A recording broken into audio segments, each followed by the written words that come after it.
Hello everyone, I am Anurag Pandey from Access Institute. Today in this video lecture we are going to discuss about the fundamental unit of life. The fundamental unit of life में अब तक हम लोग पढ़ चुके हैं cell की discovery के बारे में। 1665 में रॉबर्ट हुक ने डेड सेल को डिस्कवर किया और एंटोन वॉन ल्यूवेनहॉफ ने जो है वो लिविंग सेल को डिस्कवर किया। अब तक इस चैप्टर में हम लोग पढ़ चुके हैं सेल वॉल के बारे में, सेल मेम्ब्रेन के बारे में और फिर डबल मेम्ब्रेन ऑर्गेनेल और न्यूक्लियस के बारे में हम लोग पढ़ लिए थे। लास्ट क्लास में हम लोग एक सिंगल मेम्ब्रेन ऑर्गेनेल पढ़ा था जिसको कि हम लोग वैक्यूल के नाम से जानते थे और आज हम लोग पढ़ेंगे एंडोप्लाज्मिक रेटिकुलम। और ये एंडोप्लाज्मिक रेटिकुलम भी हमारा सिंगल मेम्ब्रेन बाउंड ऑर्गेनेल है और यहाँ पे हमको एक ट्यूबुलर सिस्टम देखने को मिलता है। रेटिकुलम का मतलब होता है नेटवर्क, रेटिकुलेट जहाँ भी आपको देखने को मिलेगा उसका मतलब होता है नेटवर्क। शॉर्ट फॉर्म में इसके लिए टर्म यूज करते हैं हम लोग ER।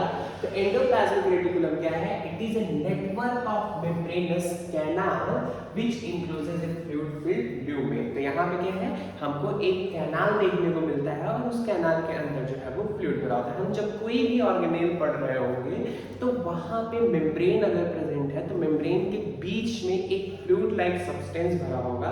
जैसे कि हम लोग साइटोप्लाज्म देखे थे, माइटोकॉन्ड्रिया के केस में माइटोकॉन्ड्रियल मैट्रिक्स देखे थे और प्लास्टिक के केस में जो है वो स्ट्रोमा देखा था और हमने सेल सैप देखा था वैक्यूल के केस में। उसी तरीके से यहाँ पे एंडोप्लाज्मिक रेटिकुलम जो है वो एक मेम्ब्रेनस स्ट्रक्चर है और उस मेम्ब्रेनस स्ट्रक्चर में जो है वो फ्लूइड फिल्ड होगा। ठीक है, तो मेम्ब्रेनस स्ट्रक्चर है और कैनाल लाइक स्ट्रक्चर है, ट्यूबुलर स्ट्रक्चर है। It is of two type. Endoplasmic reticulum जो है वो बेसिकली दो तरीके का होता है, on the basis of presence and absence of ribosome. अगर राइबोसोम प्रेजेंट है तो उसको हम लोग बोलते हैं RER। RER का मतलब है रफ एंडोप्लाज्मिक रेटिकुलम। RER का क्या मतलब है? Rough endoplasmic reticulum. तो RER है, इसका मतलब क्या है? रफ होगा। रफ होने का मतलब क्या है? इसके आउटर सरफेस पे जो है वो स्मॉल ग्रेन्यूल्स प्रेजेंट होंगे जिसकी वजह से इसको हम लोग बोलेंगे RER। तो यहाँ पे क्या है? It is lined with ribosome and is rough in appearance and called rough endoplasmic reticulum. तो यहाँ पे क्या है? RER क्यों बोले? क्योंकि यहाँ पे राइबोसोम्स प्रेजेंट है और राइबोसोम की प्रेजेंस की वजह से इसका जो सरफेस है वो रफ दिखाई देता है, इसीलिए इसको हम लोग बोलते हैं RER, रफ एंडोप्लाज्मिक रेटिकुलम। और दूसरा जो है वो हमारा SER, स्मूथ एंडोप्लाज्मिक रेटिकुलम। तो S का मतलब यहाँ पे क्या है? S का मतलब यहाँ पे स्मूथ एंडोप्लाज्मिक रेटिकुलम। तो यहाँ पे क्या है? यहाँ पे कोई भी राइबोसोम्स प्रेजेंट नहीं होता और इसलिए ये जो है वो इनका जो अपीयरेंस है वो स्मूथ होता है और इसीलिए हम इसको जो है वो स्मूथ एंडोप्लाज्मिक रेटिकुलम बोलते हैं। It is absent in prokaryotes. तो मैंने आपको बोला था प्रोकैरियोट्स में क्या होता है, कोई भी मेम्ब्रेन बाउंड ऑर्गेनेल देखने को नहीं मिलेगा, ना तो माइटोकॉन्ड्रिया, ना ही क्लोरोप्लास्ट, ना ही एंडोप्लाज्मिक रेटिकुलम। तो यहाँ पे क्या है, किसी भी प्रोकैरियोट में जो है वो आपको एंडोप्लाज्मिक रेटिकुलम देखने को नहीं मिलेगा और जो देखने को मिलेगा वो किस में देखने को मिलेगा? यूकैरियोट में देखने को मिलेगा, except germinal cell and matured mammalian RBC। Erythrocytes का मतलब है RBC cells, red blood cells, है ना। तो ये कहाँ पे एब्सेंट है? ये प्रोकैरियोट सेल्स में एब्सेंट है, यूकैरियोट्स में प्रेजेंट है, except germinal cell and mammalian RBC। तो यहाँ पे जो मैच्योर्ड मैमेलियन RBC है वहाँ पे हमको ये देखने को नहीं मिलेगा। यहाँ हम डायग्राम में देख रहे हैं, यहाँ डायग्राम में हमको कुछ ग्लैंडुलर स्ट्रक्चर दिखाई दे रहे हैं। ये ग्लैंडुलर स्ट्रक्चर जो है वो क्या है हमारा? ये ग्लैंडुलर स्ट्रक्चर जो है वो है राइबोसोम्स। तो ये क्या है? राइबोसोम। ये है राइबोसोम, राइबोसोम्स की प्रेजेंस है। तो ये हो गया हमारा रफ एंडोप्लाज्मिक रेटिकुलम। तो ये क्या हो गया हमारा? Rough endoplasmic reticulum. यहाँ पे देखिए, यहाँ पे जो है वो हमको राइबोसोम प्रेजेंट है, ग्रैनुलर है, इसीलिए इसको हम लोग बोल रहे हैं रफ एंडोप्लाज्मिक रेटिकुलम। तो यहाँ पे ग्रेन्यूल लाइक राइबोसोम क्या है? ग्रेन्यूल लाइक स्ट्रक्चर है, यहाँ पे प्रेजेंट है और इसका जो अपीयरेंस है वो क्या है? रफ है, इसीलिए इसको हम लोग बोलते हैं रफ एंडोप्लाज्मिक रेटिकुलम। और यहाँ पे देखिए, यहाँ पे जो है वो किसी भी तरीके का ये जो साइकिल ट्यूबुलर स्ट्रक्चर है इसमें हमको किसी भी तरीके का जो है वो राइबोसोम देखने को नहीं मिल रहा है और और इसीलिए ये क्या है हमारा स्मूथ एंडोप्लाज्मिक रेटिकुलम है। और ये जो एंडोप्लाज्मिक रेटिकुलम है ये न्यूक्लियर एनवेलप यानी कि न्यूक्लियर मेम्ब्रेन के साथ जो है वो ज्वाइंट रहता है, और यहाँ से जो है वो रफ एंडोप्लाज्मिक रेटिकुलम और स्मूथ एंडोप्लाज्मिक रेटिकुलम जो है वो दो टाइप के देखने को मिलते हैं। और ये एंडोप्लाज्मिक रेटिकुलम जो है वो हमारा मैमल सेल में मैमेलियन इरिथ्रोसाइट में एब्सेंट होता है और जर्मिनल सेल में जो है वो प्रेजेंट होता है। अब इसका फंक्शन क्या है, फंक्शन ऑफ एंडोप्लाज्मिक रेटिकुलम अगर बात की जाए तो एंडोप्लाज्मिक रेटिकुलम में चूंकि राइबोसोम्स प्रेजेंट होते हैं तो इसलिए यहाँ पे प्रोटीन का सिंथेसिस होगा और इसको जो है वो ट्रांसपोर्ट किया जाएगा। It is the transport system. तो एंडोप्लाज्मिक रेटिकुलम क्या है, ट्रांसपोर्ट सिस्टम है सेल का। It transport chemicals between cell and within cell. तो ये क्या करेगा, बिटवीन सेल यानी कि दो सेल में या फिर सेम ही सेल के डिफरेंट ऑर्गेनेल के बीच में जो है वो ये जो सब्सटेंस है उसका ट्रांसपोर्टेशन करेगा। फिर नेक्स्ट क्या है, it provide large surface area for the organisation of chemical reaction and synthesis. तो चूंकि ये ट्यूबुलर स्ट्रक्चर है इसमें फोल्डिंग्स देखने को मिलती हैं, तो ये फोल्डिंग क्या करेगा, ये फोल्डिंग जो है वो एक स्पेस प्रोवाइड कराएगा, सरफेस एरिया प्रोवाइड कराएगा जहां पे केमिकल रिएक्शंस होंगी। फिर क्या है, आर मतलब क्या है, रफ एंडोप्लाज्मिक। और रफ एंडोप्लाज्मिक का मतलब क्या है कि यहाँ पे प्रेजेंट होगा राइबोसोम, और राइबोसोम को हम लोग बोलते हैं प्रोटीन फैक्ट्री। राइबोसोम को हम लोग क्या बोलते हैं, प्रोटीन फैक्ट्री। तो इसीलिए जो है आर जो है वो plays important role in protein synthesis. तो आर जो है वो हमारा प्रोटीन सिंथेसिस में जो है वो इंपॉर्टेंट रोल प्ले करेगा।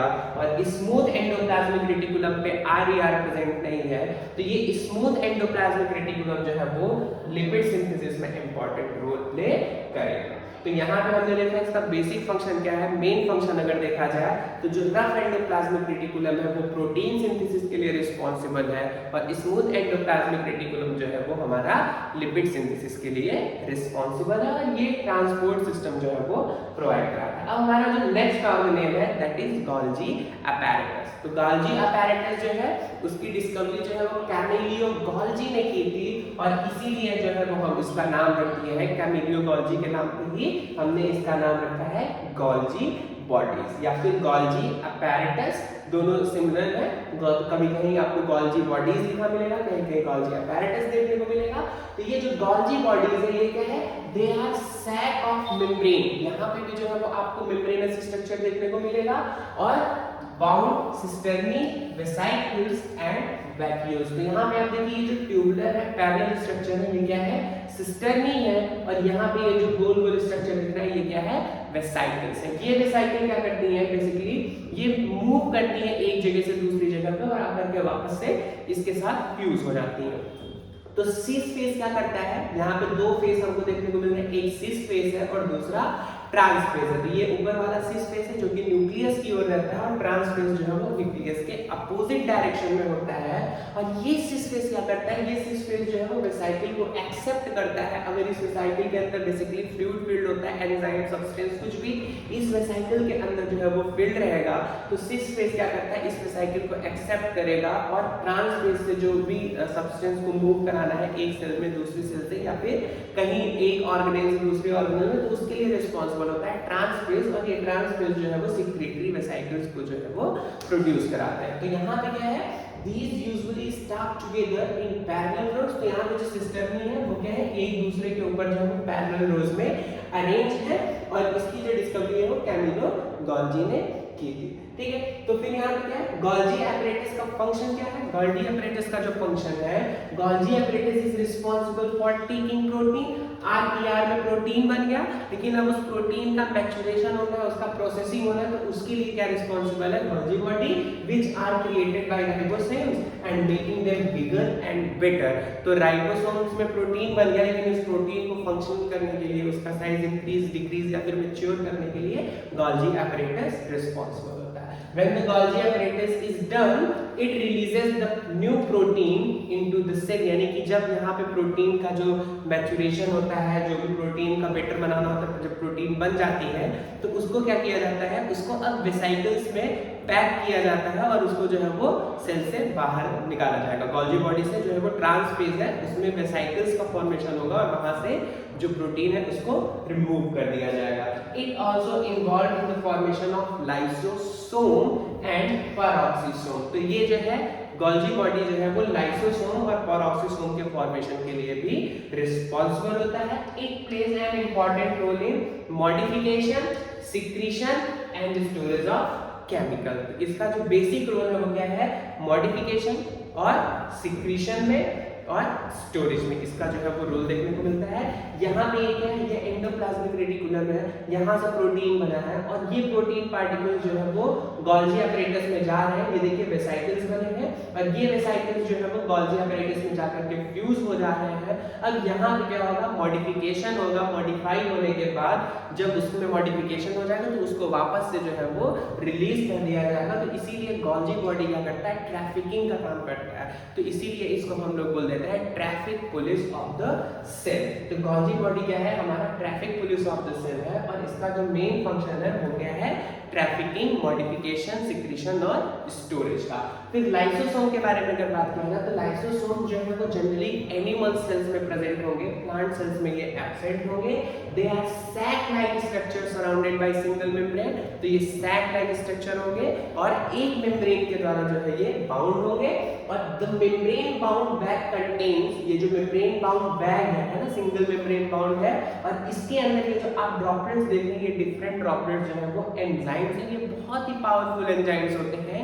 ये किसी भी सब्सटेंस को जो है वो डाइजेस्ट करने में हेल्पफुल होते हैं। डाइजेस्ट का मतलब क्या होता है, कॉम्प्लेक्स मॉलिक्यूल को सिंपलर फॉर्म में ब्रेक कर देगा। तो the membrane bound bag contain powerful digestive enzyme और ये जो डाइजेस्टिव एंजाइम होता है उसका जो नेचर है वो क्या है, हाइड्रोलिटिक, यानी कि ब्रेकिंग वाला एंजाइम है, that capable of either digestion or breaking down of organic material। तो ये क्या करेगा, ये जो एंजाइम्स हैं ये एक तरीके से बायोकैटलिस्ट की तरीके से काम करते हैं। ये जो एंजाइम्स हैं ये किस तरीके से काम करते हैं, बायोकैटलिस्ट, यानी कि जो भी रिएक्शंस डाइजेशन में चल रही होती है उसके लिए हेल्पफुल होता है, उसको क्या करेंगे, इनहेंस करेंगे। इसीलिए और लिविंग ऑर्गेनिज्म में प्रेजेंट है इसीलिए बायो टर्म यूज किया गया है और रिएक्शन को इनहेंस कर रहे हैं इसीलिए इनको कैटलिस्ट बोला जाता है। तो ये क्या हो गए, एंजाइम जो है वो हमारे बायो कैटलिस्ट है और यहाँ पे जो है लाइसोसोम में हमको ढेर सारे जो है हाइड्रोलिटिक एंजाइम्स देखने को मिलते हैं। It act as mini digestive system. तो ये सेल के अंदर जो है वो मिनी डाइजेस्टिव सिस्टम के तरीके से काम करता है। Lysosome destroy any foreign material. अगर हमारी बॉडी में कोई फॉरेन सब्सटेंस गया है, कोई भी सब्सटेंस जा सकता है जैसे कि डस्ट पार्टिकल या फिर कुछ भी कोई माइक्रो ऑर्गेनिज्म भी एंटर कर गया तो उसको डाइजेस्ट करने में इसका इंपॉर्टेंट रोल देखने को मिलता है। That manage to make it inside the cell such as bacteria. तो अगर बैक्टीरिया सेल भी हमारी बॉडी के अंदर गया है तो उसको डाइजेस्ट करना है तो उसके लिए इंपॉर्टेंट रोल प्ले करेगा। इसके अंदर के जो न्यूट्रिशन एंजाइम बने हुए हैं है ना, ये एंजाइम जो है वो एक इंपॉर्टेंट रोल प्ले करेंगे उस बैक्टीरिया को किल करने में या फिर डाइजेस्ट करने में। इसका दूसरा फंक्शन क्या है, they also remove worn out और poorly functioning organelle from the cell. यानी कि जो ऑर्गेनेल या फिर डेड हो चुके होते हैं या फिर नॉन फंक्शनल ऑर्गेनेल होते हैं उनको डाइजेस्ट करने का भी काम जो है वो लाइसोसोम ही करता है। They may even sometimes digest the entire damaged or dead cell containing them। तो कभी कभी क्या करते हैं, जिस सेल में प्रेजेंट होता है अगर वो सेल डेड है या फिर पुअरली फंक्शन है तो वो उस पूरे सेल को भी डाइजेस्ट कर देता है। और अगर इनको कुछ डाइजेस्ट करने को नहीं मिलता है, ठीक है, तो इनके पास बहुत ही ज्यादा पावरफुल एंजाइम प्रेजेंट होता है। तो यदि इनके डाइजेशन के लिए कुछ नहीं मिलता है तो क्या करते हैं, इनका जो सिक्रीशन होता है ये एंजाइम इन्हीं पे एक्ट कर देता है और ये लाइसोसोम को ही डाइजेस्ट कर देता है। और इसीलिए लाइसोसोम को हम लोग बोलते हैं they are suicidal bag of the cell। क्यों सुसाइडल बैग बोलते हैं, क्योंकि ये सुसाइड कर लेता है। इसका जो सिक्रीशन है, इसका जो सिक्रीशन है इसी पे एक्ट कर रहा है और इसी को डाइजेस्ट कर दे रहा है, इसीलिए हम लोग लाइसोसोम के लिए टर्म यूज करते हैं सुसाइटल बैग ऑफ द सेल। तो इसको जो है वो हम लोग सुसाइटल बैग के नाम से भी जानते हैं। अब अगर राइबोसोम की बात की जाए तो राइबोसोम जो है वो प्रोटीन फैक्ट्री है और एक नॉन मेम्ब्रेनस स्ट्रक्चर है। कैसा स्ट्रक्चर है? नॉन मेम्ब्रेनस स्ट्रक्चर है, स्फेरिकल है और composed of RNA and protein. तो किससे मिलकर बना होता है? आरएनए और प्रोटीन से मिलकर के बना होता है। Ribosomes are also present in separately in cytoplasm. तो राइबोसोम्स जो है वो सेपरेटली साइटोप्लाज्म में प्रेजेंट होते हैं। It is the site of protein synthesis in a cell, hence called protein factory। तो ये जो है सेल में प्रोटीन फैक्ट्री का काम करता है। सेल में क्या करता है? ये रिस्पॉन्सिबल होता है प्रोटीन सिंथेसिस के लिए, इसीलिए हम लोग इसको बोलते हैं protein factory of the cell. तो राइबोसोम्स में जो है वो हमको दो यूनिट्स देखने को मिलती हैं। ये लार्जर सब यूनिट है और ये स्मॉलर सब यूनिट है। जब दोनों सब यूनिट आपस में बाइंड होती हैं तो एक राइबोसोम का जो है वो फॉर्मेशन होता है। तो राइबोसोम में जो है वो दो तरीके के राइबोसोम्स देखने को मिलते हैं। पहला है 70S राइबोसोम और दूसरा जो है वो हमारा 80S राइबोसोम है। ये जो 70S राइबोसोम है ये हमारा प्रेजेंट होता है प्रोकैरियोट्स में और साथ ही साथ माइटोकॉन्ड्रिया और प्लास्टिड। तो ये जो है वो हमारा 70S जो है वो प्रेजेंट है प्रोकैरियोट्स में, माइटोकॉन्ड्रिया में और प्लास्टिड में प्रेजेंट है। और ये 80S जो है वो प्रेजेंट होता है हमारा यूकैरियोट्स में। ठीक है, तो यहाँ पे हमको दो सब यूनिट्स देखने को मिल रहे हैं। 70 दो तरीके के राइबोसोम्स देखने को मिल रहा है, एक है 70S दूसरा है 80S। तो ये जो 70S राइबोसोम है इसमें हमको दो सब यूनिट देखने को मिलती हैं। जो एक सब यूनिट है जो कि स्मॉलर सब यूनिट है उसको हम लोग बोलते हैं 30S और जो लार्जर सब यूनिट है उसके लिए टर्म यूज करते हैं हम लोग 50S। ठीक है, तो ये जो जैसे कि यहाँ पे हमको दो सब यूनिट्स देखने को मिल रही हैं, ये लार्जर सब यूनिट है और ये स्मॉलर सब यूनिट है। और जब ये सब यूनिट दोनों आपस में मिलेंगे तो एक राइबोसोम का फॉर्मेशन होगा। सपोज ये 70S टाइप का राइबोसोम है तो इसका जो लार्जर सब यूनिट होगा वो 50S होगा और यहाँ पे जो स्मॉलर सब यूनिट होगा वो हमारा 30S होगा। तो ये दोनों सब यूनिट आपस में मिलकर के 70S टाइप का जो है वो राइबोसोम का फॉर्मेशन करेंगे। और यदि ये 80S टाइप का राइबोसोम हुआ, अगर ये 80S टाइप का राइबोसोम हुआ तो यहाँ पे जो स्मॉलर सब यूनिट होगी वो हमारा 40S होगा और जो लार्जर सब यूनिट होगा वो हमारा 60S होगा। तो सपोज ये अब क्या है 80S टाइप का राइबोसोम है तो ये लार्जर सब यूनिट है ये हमारा 60S होगा और ये स्मॉलर सब यूनिट है ये हमारा 40S होगा। और ये दोनों राइबोसोम्स मिलकर के ये दोनों यूनिट मिलकर के लार्जर और स्मॉलर सब यूनिट ये दोनों मिलकर के आपस में राइबोसोम का जो है वो फॉर्मेशन करेंगे। तो यहाँ पे जो है वो 70S राइबोसोम जो है वो प्रोकैरियोट्स में है और 80S राइबोसोम जो है वो यूकैरियोट्स में देखने को मिलेगा। तो 80S राइबोसोम जो है वो हमारा यूकैरियोट्स का कैरेक्टरिस्टिक फीचर है। जबकि यूकैरियोट की अगर बात की जाए तो यूकैरियोट में प्रेजेंट होते हैं क्लोरोप्लास्ट और माइटोकॉन्ड्रिया।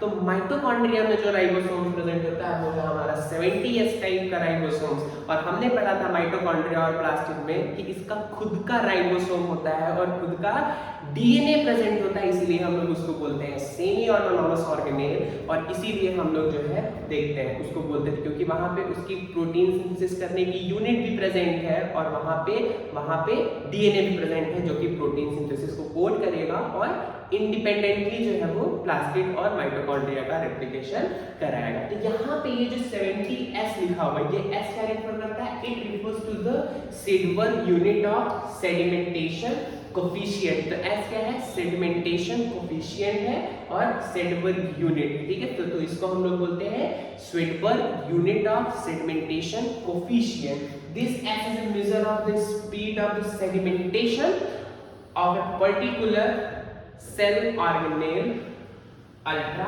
सेंट्रीफ्यूज। ठीक है, तो जब किसी भी सेल ऑर्गेनेल को सेंट्रीफ्यूज किया जाएगा तो उसमें किस स्पीड से सेडिमेंटेशन हो रहा है उसको रिफर करता है S और उसी के लिए सेडबर्ग यूनिट टर्म यूज किया जाता है। और ये सेडबर्ग यूनिट क्या है? Sedimentation coefficient. तो किस स्पीड से कोई भी सेल ऑर्गेनेल सेटल डाउन हो रहा है उसी के लिए जो है वो S को हम लोग यूज करते हैं। फिर नेक्स्ट बात करते हैं सीलिया का। तो सिलिया जो है वो क्या होते हैं, शॉर्ट हेयर लाइक प्रोजेक्शन होते हैं जो कि हमारा आउटवर्ड डायरेक्शन में निकले होते हैं सेल से, अपरिंग इन लार्ज नंबर में प्रेजेंट होते हैं on the out surface of certain animal cell. तो ये जो सिलिया है वो हमको एनिमल सेल में देखने को मिलेगा। स्मॉल थ्रेड लाइक स्ट्रक्चर है जो कि नंबर बहुत ढेर सारे नंबर्स में जो है वो बॉडी से बाहर निकले रहते हैं। They cover the entire surface of cell, तो ये सेल की पूरी सरफेस पे जो है वो प्रेजेंट होते हैं। For example paramecium single cell organism has cilia on its surface. तो यहाँ पे क्या है, ये पैरामीशियम का स्ट्रक्चर है और इस पैरामीशियम के स्ट्रक्चर में हम आउटर सरफेस पे अगर ध्यान से देखें तो हमको स्मॉल हेयर लाइक स्ट्रक्चर जो है वो देखने को मिल रहा है, स्मॉल थ्रेड लाइक स्ट्रक्चर जो है वो देखने को मिल रहा है और इन्हीं थ्रेड लाइक स्ट्रक्चर को हम लोग जो है वो बोलते हैं सिलिया। और ये सिलिया रिस्पांसिबल होता है लोकोमोशन के लिए। तो सिलिया की तरीके से एक और स्ट्रक्चर प्रेजेंट होता है यूनिसेलुलर ऑर्गेनिज्म में, जनरली प्रेजेंट होता है, उनके लोकोमोशन के लिए रिस्पांसिबल होता है, दैट इज कॉल्ड फ्लैजिला। तो ये फ्लैजिला क्या है, flagella are long thread like structure और फ्लैजिला जो होता है वो हमारा विप शेप स्ट्रक्चर होता है। कैसा होता है, विप लैस स्ट्रक्चर होता है, विप शेप स्ट्रक्चर होता है और ये थ्रेड लाइक स्ट्रक्चर है at one end of the cell. तो ये कहां प्रेजेंट होगा, सेल भी एक एंड पे प्रेजेंट होगा और इनका नंबर जनरली फिक्स होता है, या तो एक होगा या तो दो होगा। यहाँ पे हमने इस डायग्राम में जो है यूग्लिना को दिखाया, तो यूग्लिना में जो है वो सिंगल फ्लैजिला जो है वो प्रेजेंट होता है। For example Euglena a single cell organism has flagellum at its mouth region in the front. तो यहाँ पे क्या है, इसके माउथ रीजन के पास जो है वो एक फ्लैजिला जो है वो प्रेजेंट है। अब फ्लैजिला के फंक्शन की अगर बात की जाए तो फ्लैजिला का फंक्शन क्या है, जैसे सिलिया लोकोमोशन के लिए हेल्पफुल था उसी तरीके से ये जो फ्लैजिला है वो भी हमारा लोकोमोशन के लिए हेल्पफुल रहेगा। अब अगर बात किया जाए difference between animal cell and plant cell में, तो जो बेसिक डिफरेंस है एनिमल सेल का और प्लांट सेल का वो क्या है, सेल वॉल। तो सेल वॉल जो है वो प्लांट सेल में एब्सेंट है। जब हम लोग सेल वॉल पढ़ रहे थे तो हमने आपको बताया था it is outermost layer in plants and fungal cell. तो एनिमल सेल में जो है वो सेल वॉल क्या थी, एब्सेंट थी और जनरली प्रेजेंट होगी वो कहाँ पे, प्लांट सेल में। फिर यहाँ पे क्या है, ट्रू सैप वैक्यूल प्रेजेंट होगा। प्लांट के केस में क्या है, ट्रू सैप वैक्यूल प्रेजेंट होगा, लार्ज होगा, सिंगल नंबर होगा एंड ऑक्युपाई सेंट्रल रीजन पे प्रेजेंट होगा, सिंगल होगा और उसका जो साइज है वो क्या होगा, लार्ज होगा। और यहाँ पे क्या होगा, वैक्यूल एनिमल सेल्स में जनरली एब्सेंट होंगे और यदि प्रेजेंट होंगे तो मेनी नंबर्स में होंगे, बहुत ढेर सारे नंबर होंगे, स्मॉल होंगे, स्कैटर्ड होंगे और या तो ये फूड वैक्यूल हो सकते हैं जो कि फूड स्टोरेज करेंगे या फिर कॉन्ट्रैक्टाइल वैक्यूल होंगे जो कि वेस्ट को बॉडी से रिमूव करने में काम करेंगे। फिर क्या है, न्यूक्लियस लाइज इन पेरिफेरल। तो यहाँ पे प्लांट सेल में क्या है, सेंट्रल रीजन में प्रेजेंट है वैक्यूल, तो ये वैक्यूल न्यूक्लियस को पुश करेगा पेरिफेरल रीजन में। और यहाँ पे एनिमल सेल में वैक्यूल का साइज जो है वो छोटा होता है और इसीलिए न्यूक्लियस जो है वो सेंट्रल में प्रेजेंट होगा। तो लाइसोसोम जो है वो प्लांट सेल में नहीं होंगे, लेकिन लाइसोसोम जो है वो एनिमल सेल्स में कॉमनली देखने को मिलेगा। फिर प्लास्टिड की अगर बात की जाए तो प्लास्टिड जो है वो केवल और केवल प्लांट सेल में देखने को मिलेंगे और ये प्लास्टिक जो है वो क्लोरोफिल कंटेन करेंगे पिगमेंट जो कि फोटोसिंथेटिक पिगमेंट है और रिजर्व फूड रखेगा। तो प्लास्टिक जो है वो कंटेन करेगा फोटोसिंथेटिक पिगमेंट या फिर क्लोरोप्लास्ट है जो कि हमारा कंटेन करेगा क्लोरोफिल और जो कि प्लांट में ग्रीन कलरेशन के लिए रिस्पांसिबल है। तो ये जो ग्रीन कलरेशन है ये क्या करेगा, फोटोसिंथेसिस करेगा in the presence of sunlight और प्लांट्स के लिए जो है वो फूड प्रिपेयर कराएगा। तो यहाँ पे क्या है, प्लास्टिक एनिमल सेल्स में जनरली एब्सेंट होता है। तो प्लास्टिक जो है ऐसा कोई भी एनिमल नहीं है जिसमें प्लास्टिक प्रेजेंट होगा। नेक्स्ट डिफरेंस है स्टोरेज फूड इज स्टार्च। तो प्लांट के केस में जो स्टोरेज फूड होता है वो है स्टार्च और एनिमल के केस में जो स्टोरेज फूड होता है उसको हम लोग बोलते हैं ग्लाइकोजन। स्टार्च जो है वो भी हमारा ग्लूकोज का पॉलीमर है और ग्लाइकोजन जो है वो भी हमारा ग्लूकोज का पॉलीमर होता है। फिर नेक्स्ट क्या है, माइटोकॉन्ड्रिया फ्यूअर। तो प्लांट्स क्या है, प्लांट्स में माइटोकॉन्ड्रिया का जो नंबर होता है वो कम होता है। क्यों कम होता है, क्योंकि प्लांट्स को जो है वो एक ही जगह पे फिक्स रहना है, उसमें जो है वो ज्यादा मूवमेंट नहीं हो रहा है, तो ज्यादा एनर्जी की रिक्वायरमेंट प्लांट्स को नहीं होती है एज कंपेयर टू एनिमल्स। तो एनिमल में क्या है, माइटोकॉन्ड्रिया जो है वो मोर होगा। क्यों होगा मोर? क्योंकि एनिमल को एनर्जी की रिक्वायरमेंट ज्यादा होती है। एनिमल्स क्या करेगा, हर समय मूव कर रहा होता है, तो मूवमेंट के लिए चाहिए होगी एनर्जी। एनिमल में एनर्जी की रिक्वायरमेंट ज्यादा है, इसलिए एनर्जी के लिए माइटोकॉन्ड्रिया का नंबर एनिमल्स में ज्यादा होगा। सेंट्रोसोम्स आर एब्सेंट, तो प्लांट सेल में जो है वो सेंट्रोसोम एब्सेंट होगा, एनिमल सेल्स में जो है वो सेंट्रोसोम प्रेजेंट होगा। तो ये कुछ बेसिक डिफरेंस थे जो कि हमको प्लांट सेल और एनिमल सेल्स में देखने को मिलते हैं। यहाँ डायग्राम की हेल्प से अगर मैं ये बताता हूँ कि यहाँ पे क्या है, ये प्लांट सेल है, ठीक है, और ये क्या है, ये हमारा प्लांट सेल है। और इस प्लांट सेल में जो है वो आप देखिए वैक्यूल का जो पोजीशन है वो सेंट्रल है, और जो न्यूक्लियस है वो क्या है, थोड़ा सा पेरिफेरल रीजन पे है, लेकिन एनिमल सेल में वैक्यूल जो है वो सेंट्रली प्रेजेंट है। फिर अगर साइटोप्लाज्म जो है वो दोनों में देखने को मिलेगा, सेल मेम्ब्रेन के अंदर का जो कंटेंट है उसको जो है वो साइटोप्लाज्म बोलेंगे। क्लोरोप्लास्ट जो है वो सिर्फ और सिर्फ हमको जो है वो प्लांट सेल में देखने को मिल रहा है, एनिमल सेल में क्लोरोप्लास्ट देखने को नहीं मिलेगा। फिर उसके बाद क्या डिफरेंस है, सेल वॉल। तो जो प्लांट सेल है उसमें एक एक्स्ट्रा कवरिंग प्रेजेंट है सेल मेम्ब्रेन के अलावा, लेकिन यहाँ पे एनिमल सेल पे कोई भी एक्स्ट्रा कवरिंग जो है वो प्रेजेंट नहीं है। यहाँ पे आउटर मोस्ट कवरिंग जो है वो सेल मेम्ब्रेन है, और यहाँ पे क्या है, एक extra non living layer present होती है जिसको हम लोग बोलते हैं cell wall. In case of plant ये जो सेल वॉल है ये हमारा सेलुलोज से मिलकर के बना होता है। तो ये कुछ बेसिक डिफरेंस था जिसको हम लोगों ने देखा प्लांट सेल में और एनिमल सेल में। ठीक है, थैंक यू।